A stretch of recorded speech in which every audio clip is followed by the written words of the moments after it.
Hello everyone, my name is Pooja. तर आपण मागच्या व्हिडिओमध्ये बघितलं तर प्रेझेंट सिम्पल टेन्स. तर आजच्या या व्हिडिओमध्ये आपण बघणार आहोत प्रेझेंट कंटिन्युअस टेन्स. तर मागच्या व्हिडिओमध्ये मी प्रेझेंट सिम्पल टेन्स अगदी बेसिकपासून समजावून सांगितलं आहे. जसे की काळाचे किती प्रकार असतात, subject, verb, object, WH words म्हणजे काय, थर्ड पर्सन सिंग्युलर म्हणजे काय, अफर्मेटिव्ह म्हणजे होकारार्थी वाक्य कसे बनवायचे, इंट्रोगेटिव्ह म्हणजे प्रश्नार्थी वाक्य कसे बनवायचे, negative sentences, negative interrogative sentences, WH interrogative sentences, WH negative interrogative sentences. तर इतकं काही एका व्हिडिओमध्ये सांगितलेलं आहे. जर व्हिडिओ तुम्ही बघितला नसेल तर व्हिडिओची लिंक मी डिस्क्रिप्शनला दिलेली आहे. तर व्हिडिओ एकदा जाऊन नक्की बघा. प्रेझेंट कॉन्टिन्युअस टेन्स, चालू वर्तमान काळ. तर आता आपण बघणार आहोत की प्रेझेंट कॉन्टिन्युअस टेन्स म्हणजे चालू वर्तमान काळ याचा उपयोग कुठे केला जातो.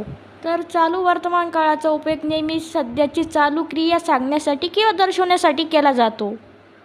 आता प्रेझेंट कॉन्टिन्युअस टेन्स याचे मराठीमध्ये वाक्य ओळखायचे कसे. तर मराठी वाक्याच्या शेवटी त आहे असे येते. जसे की सागर शाळेत जात आहे, प्रिया इंग्रजी शिकवत आहे, मयूर क्रिकेट खेळत आहे, अशा प्रकारे. तर आता आपण बघणार आहोत अफर्मेटिव्ह सेंटेन्सेस म्हणजे होकारार्थी वाक्य. तर सर्वात पहिले बघणार आहोत formula. Subject plus am is are plus verb घ्यायचा, त्यानंतर आपल्याला आय एन जी जोडायचं, नंतर येईल आपला ऑब्जेक्ट. आता सब्जेक्ट म्हणजे काय तर हे मी मागच्या व्हिडिओमध्ये सांगितलेलं आहे. आता एम इज आर यांना म्हणता हेल्पिंग वर्ब म्हणजे सहाय्यकारी क्रियापद. तर यांचा थोडक्यात उपयोग बघूया. जर सब्जेक्ट आय असेल तर त्यासोबत एम वापरतात. जर subject he, she, it, name असेल, जर एक नाव असेल त्यासाठी इज वापरतात. जर एक नाव असेल जसं की दीपिका त्यासाठी मी इज वापरणार. जर एकापेक्षा जास्ती नाव असेल तर मी त्याच्यासाठी आर वापरणार, जसे की राधिका, दीपिका, आर. पुढचं आहे यू, वी, दे. तर यांच्यासाठी आर वापरला जातो. तर याचा वापर नेहमी प्लुरल म्हणजे अनेक वचनेसाठी केला जातो. आता व्ही आय एन जी म्हणजे काय, तर वर्बच्या शेवटी आय एन जी जोडायचं आहे. जसे की प्ले, प्लेईंग, गो, गोईंग, कम, कमिंग, रीड, रीडिंग, अशा प्रकारे.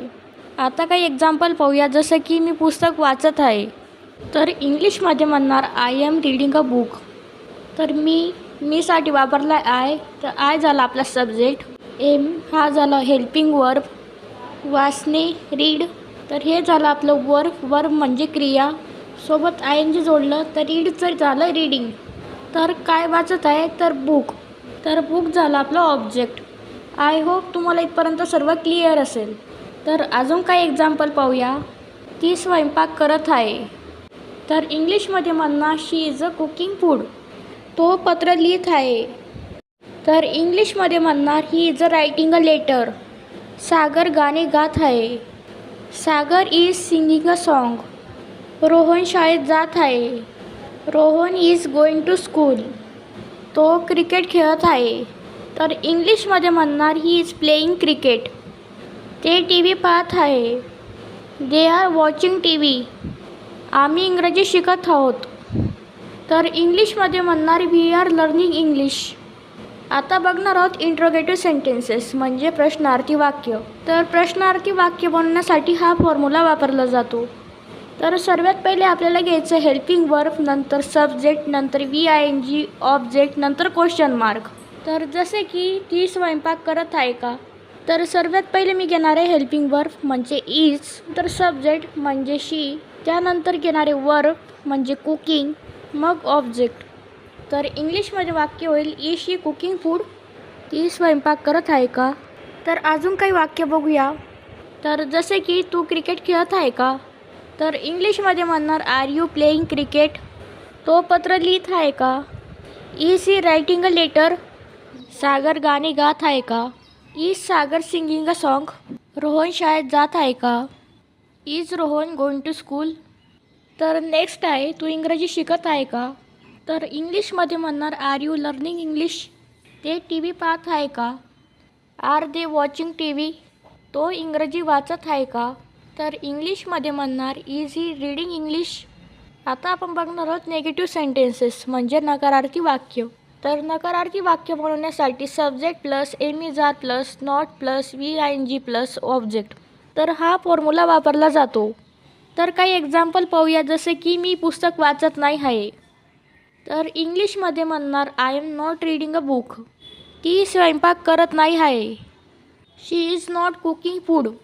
तर अजून काही एक्झाम्पल पाहूया, जसे की तो पत्र लिहित नाही आहे. तर इंग्लिशमध्ये म्हणणार he is not writing a letter. Sagar गाणे गात नाही आहे. Sagar is not singing a song. Rohan शाळेत जात नाही आहे. तर इंग्लिशमध्ये म्हणणार Rohan is not going to school. आम्ही टी व्ही पाहत नाही आहे. We are not watching T V. ते क्रिकेट खेळत नाही आहे. They are not playing cricket. तो अभ्यास करत नाही आहे.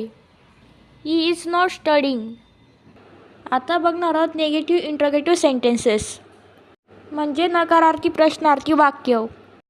असे वाक्य ज्यात थोडा नकार आणि प्रश्न पण असतो, जसे की मी पुस्तक वाचत नाही आहे का. तर अशा प्रकारची वाक्य इंग्लिशमध्ये बनवण्यासाठी हा फॉर्म्युला वापरला जातो. सर्वात पहिले आपल्याला घ्यायचं am is are plus subject plus not plus VING plus object plus question mark. तर जसे की मी पुस्तक वाचत नाही का, तर इंग्लिशमध्ये म्हणणार I am not reading a book. तर अजून काही एक्झाम्पल बघूया, जसे की ती स्वयंपाक करत नाही का. Is she not cooking food. आम्ही टी व्ही पाहत नाही आहोत का. Are we not watching T V. ते क्रिकेट खेळत नाही आहे का. Are they not playing cricket. तो अभ्यास करत नाही आहे का. Is he not studying. ती तुला मदत करत नाही आहे का. Is she not helping you. तो इंग्रजी शिकवत नाही आहे का. Is he not teaching English. Sagar गाणे गात नाही आहे का. तर इंग्लिशमध्ये म्हणणार is Sagar not singing a song. आता बघणार आहोत WH इंट्रोगेटिव्ह सेंटेन्सेस, म्हणजे WH प्रश्नार्थी वाक्य. WH इंट्रोगेटिव्ह सेंटेन्सेस बनवण्यासाठी हा फॉर्म्युला वापरला जातो. सर्वात पहिले आपल्याला घ्यायचं WH वर्ड्स, नंतर हेल्पिंग वर्ब, नंतर सब्जेक्ट, नंतर VING plus object plus question mark. आता WH वर्ड म्हणजे काय. व्हॉट, वेन, वाय, वेअर यांना WH वर्ड म्हणतात आणि यांचा वापर नेहमी प्रश्न विचारण्यासाठी केला जातो. तर WH वर्ड्सवर पण मी एक व्हिडिओ बनवलेला आहे. जर व्हिडिओ नसेल बघितला तर त्याची लिंक मी डिस्क्रिप्शनला दिलेली आहे, तिथून तुम्ही बघू शकता. आता जसे की तू काय करत आहे, तर कायसाठी मी वापरणार व्हॉट, मग मी वापरणार हेल्पिंग वर्ब आर, मग सब्जेक्ट यू, वर्ब डुईंग. तर इंग्लिशमध्ये म्हणणार व्हॉट आर यू डुईंग. तू काय करत आहे. अजून काही एक्झाम्पल बघूया, जसे की ती कुठे जात आहे. Where is she going. तू कोणते पुस्तक वाचत आहे. Which book are you reading. तो कधी निघत आहे. When is he leaving. ते का हसत आहेत. तर इंग्लिशमध्ये म्हणणार why are they laughing.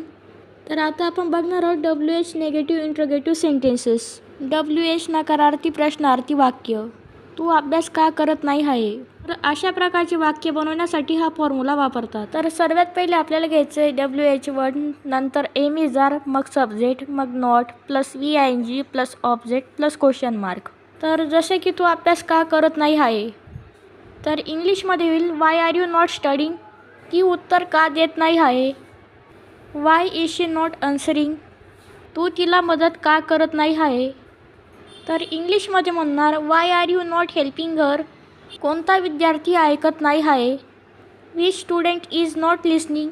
Rohan शाळेत का जात नाही आहे. तर इंग्लिशमध्ये होईल why is Rohan not going to school. Sagar गाणे का गात नाही आहे. तर इंग्लिशमध्ये म्हणणार why is Sagar not singing a song. ती स्वयंपाक का करत नाही आहे. Why is she not cooking food. तू इंग्रजी का बोलत नाही आहे. Why are you not speaking English. तर आजचा हा व्हिडिओ तुम्हाला कसा वाटला कॉमेंट करून नक्की सांगा आणि व्हिडिओ आवडल्यास लाईक शेअर सबस्क्राईब करायला विसरू नका. Thanks for watching.